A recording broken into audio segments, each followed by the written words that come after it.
Hey guys, I'm here today to do my January book haul. I acquired rather a lot of books in the month of January, and as you might have guessed from the quality of this video and how significantly better it is from all my previous ones, I also acquired a new camera. So I decided to go for the Canon 700D after getting lots of positive recommendations on here.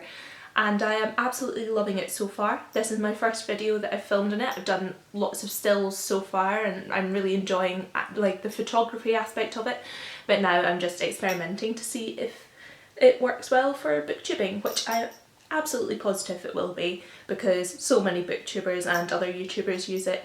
But anyway, I'm getting distracted. I spent way too much money on books this month. This is not going to include my book token book haul, which I did as an earlier video, because I would be here for absolutely ages if I included that, and also I've already kind of spoken about those books. So these are just the books that I have acquired since that book haul. First of all, I got quite a lot of graphic novels this month.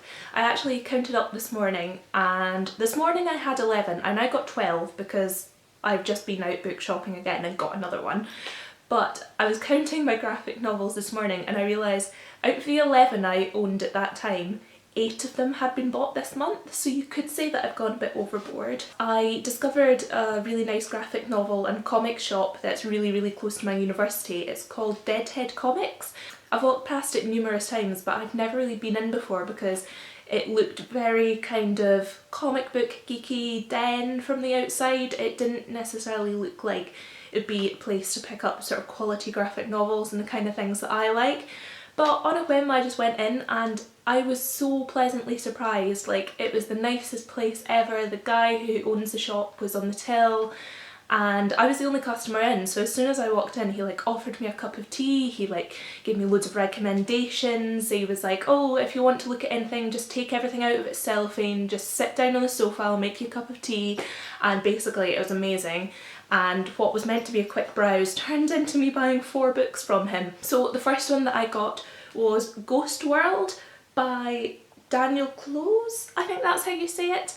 But basically I saw the film of this for the first time quite a few years ago and I really enjoyed it, and it only kind of struck me recently that maybe, seeing as I'm getting into graphic novels, I should maybe give the book a shot. I got volume 1 of Saga on the shop owner's recommendation because I was sort of perusing other graphic novels and he was like, oh, if you like the sound of that then surely you've read Saga, and I was like, well no, actually I haven't, and I know that a lot of people really enjoy it, so he was like, it's amazing, you have to read it. If you're new to graphic novels, this is where to start.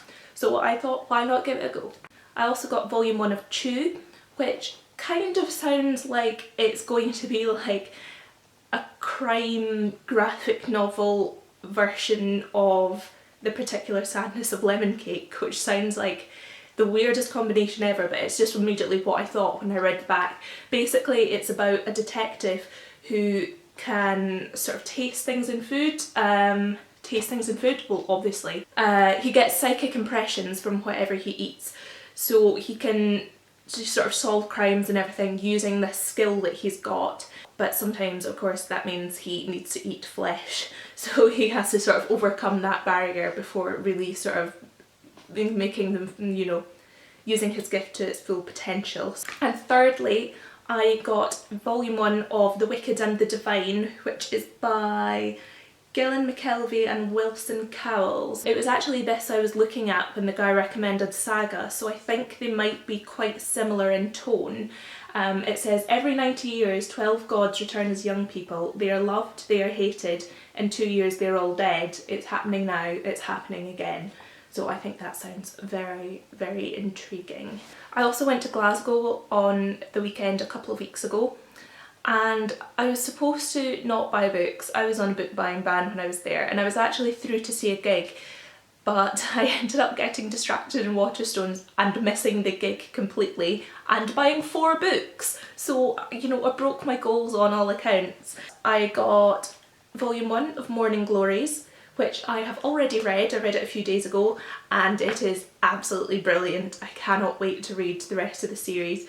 Basically it's about this private prep school in America and all these students from across the country have been selected to attend and nobody knows why until they find out that you know, the teachers think they have some sort of psychic connection because they all share the same birthday and they're all going to be, you know, good to use in this sort of creepy experiment that the school is running. And there's like, everyone's really, really corrupt, all the teachers are really corrupt, there's like monsters and stuff in the basement of the school, and it's just really, really creepy, and it ends with a massive plot twist that literally made me gasp. So I'm going to pick up the second volume of this one soon because it's just completely caught my attention now. Like, I need to read the whole series.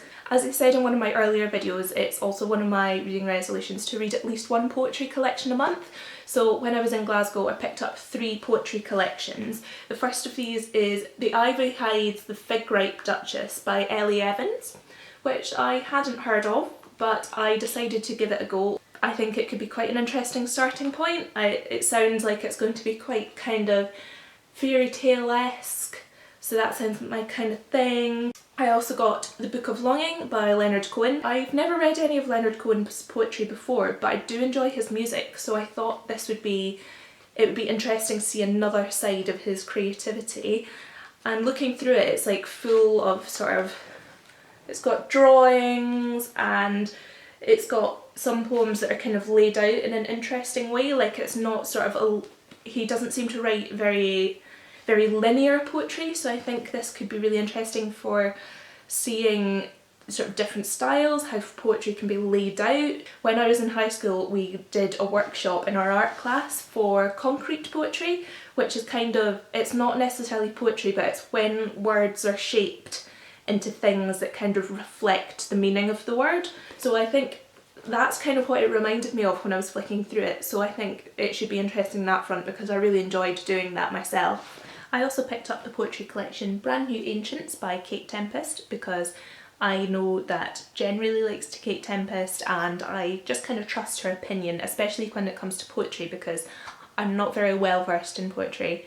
Pun not intended. Everyone raves about Kate Tempest, might as well give her a shot. It looks like it's like one long continuous poem, if I'm right, rather than being individual poems, but I think that should be interesting because I've never really read anything in that style before, and obviously it kind of links back to the epics that Kate Tempest is sort of paying homage to with this. And finally, the third poetry collection that I got in Glasgow was When I Grow Up I Want to Be Mary Beard by Megan Beach, and I read this a few nights ago and it is literally the best poetry collection I have ever read.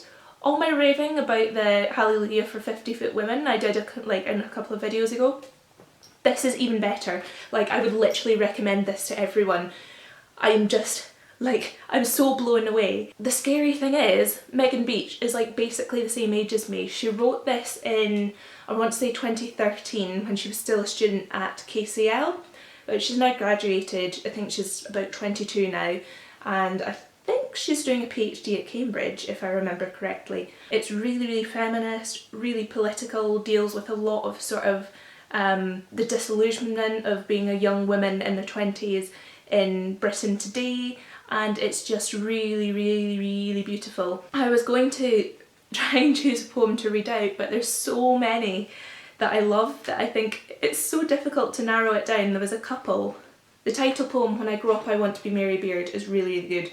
And first of all, that was what I was going to read until I found another one that stole my heart a little bit more. I screamed when I read the end of the poem. I was just like, ah, this is amazing. So this one is called Binding. I ran into you, Foyle's bookstore, South Bank, Bank Holiday Monday. Between the Dickens and the Dostoevsky, between the mid-afternoon sun, slow sleepwalk into early evening, between the numbness and the returning of feeling, serendipitous surprise breeds symbiotic smiles, and for the first time in a while mine is not furtively failing or bookended by medication.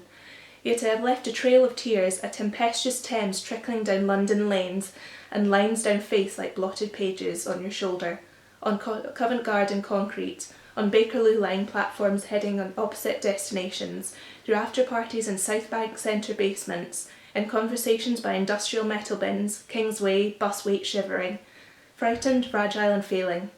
You spoke me forward, wrote my foreword with 4 words. You're not okay, Meg, and with that I said I tried my best to mend. With folks like you to bind me better, you found me in the fiction section of Foyle's. pages slowly sticking back together. Ah! As you might be able to tell, she is a performance poet, but it translates really, really, really well to page, and it's so easy to hear her voice through it and pick up on the rhythm of the poems, and basically I just really, really want everyone to read this. Last weekend I was in one of my favourite second-hand bookshops in Edinburgh called Armchair Books, and again I wasn't going to really buy much. I'm trying to limit the amount of books that I buy at the moment because I worked out that I have 61 unread books on my shelf at the moment, and I really, really need to cut that down. But that did not stop me.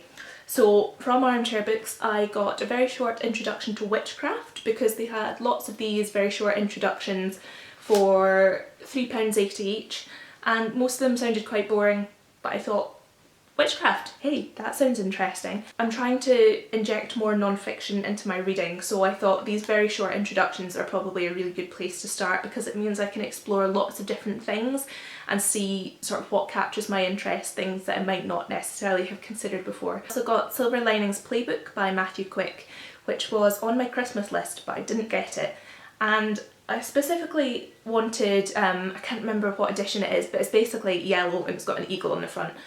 But I saw this for just a few quid and I was like, well, for that price I'm not really going to complain that it's not the edition that I wanted. I saw the film a couple of years ago, enjoyed it, again want to see if the book lives up to the film. The next one is a classic that I have not read, and I'm really, really shocked at myself for having not read it because it's dystopian, it's basically right up my street, and that is Brave New World by Aldous Huxley. And this is a really, really pretty edition. If you see it, I don't know if this is focusing. No, it's not, camera fail. But it's a really nice edition by Harper Perennial Modern Classics. It just feels really nice, it's a really nice floppy book. Don't you just love floppy books? I'm looking forward to reading this. I've always wanted to read it, never got around to it. Found the perfect edition. No excuse not to buy it. The last one I got from Armchair Books was The Passion of New Eve by Angela Carter. Now, the only Angela Carter that I've read so far is The Bloody Chamber and Other Stories, but I really, really enjoyed that and I'm looking forward to reading more of her books. I did buy her fairy tale collection a couple of weeks ago with my book token haul, so if you've seen that video then you know the one that I'm talking about. But I thought I would quite like to read some of her novels and her novellas as well, so this one sounded really interesting, sounded quite feminist. I think it should be quite a good introduction to Angela Carter writing in a longer form rather than short stories. These are ones that I picked up when I was working in Oxfam. First of all, I got Antarctica by Claire Keegan, which is a short story collection that I know a lot of people have raved about, so I'm looking forward to reading this. And I also got We Don't Know What We're Doing, which is another short story collection by Thomas Morris. It has been published, it was published sort of summer last year I think, but this is a proof copy, so I don't know if it's going to be different from the version that was published, but either way I just really like having proofs, and this has been on my TBR for a while. Nearly at the end of the book haul, only 4 left. This one is a horror book that my uncle sent me because he was telling me about it at Christmas and I thought it sounded interesting, so he was like, oh, I'll get you a copy of that. I assumed he meant he was going to send me his copy, but no, he bought me like my own copy and had it delivered straight from the bookseller. So that is Horror Store by Grady Hendrix. It's meant to be laid out like an IKEA catalogue, although obviously the shop in it is not called IKEA for copyright reasons, and also I assume they don't want to be associated with whatever horrible monsters are lurking within this book. But it's got like sort of some pages are like adverts of the products that they're selling with descriptions. I think this could be quite fun. I might eat my words, it might be terrifying, but I'm gonna stick with believing that it's going to be fun and amusing for now. Finally, I have my book haul from today because I still had my £25 voucher for Golden Hair Books that I won in a giveaway in December. The first one that I got was Paulina and Fran by Rachel B. Glaser, which I've had on my TBR since I first heard about it a couple of months ago. And while it was released in America, when I added it to my list, it was only released in the UK at the start of January. I think it sounds really cool. It's quite different from what I would normally read. Usually like my reading sort of verges towards the fantastical, whereas this is just about female friendship and 2 art students in America who kind of go off the rails together. But it sounds like it could be quite kind of fun and gritty and feminist. The next book I got from Golden Hair was non-fiction as well, and that is Reaching Down the Rabbit Hole by Allan, Ropper and B.D. Burrell, which I hadn't heard of before, but that is the wonderful thing about independent bookshops, is that you go in without anything in mind and you just kind of see what they have and things just grab your eye and grab your attention, and this was one of these books. I can't really explain it, it's kind of, I think it's about neurology. It says extraordinary journeys into the human brain, and medical writing at its very best. What is it like to try and heal the body when the mind is under attack?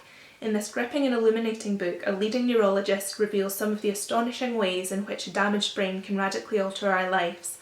Like Alice in Wonderland, Dr. Allan Ropper inhabits a place where absurdities abound, a sportsman who starts spouting gibberish, an undergraduate who suddenly becomes psychotic, a mother who has to decide whether a life locked inside her own head is worth living. How does one begin to treat such cases?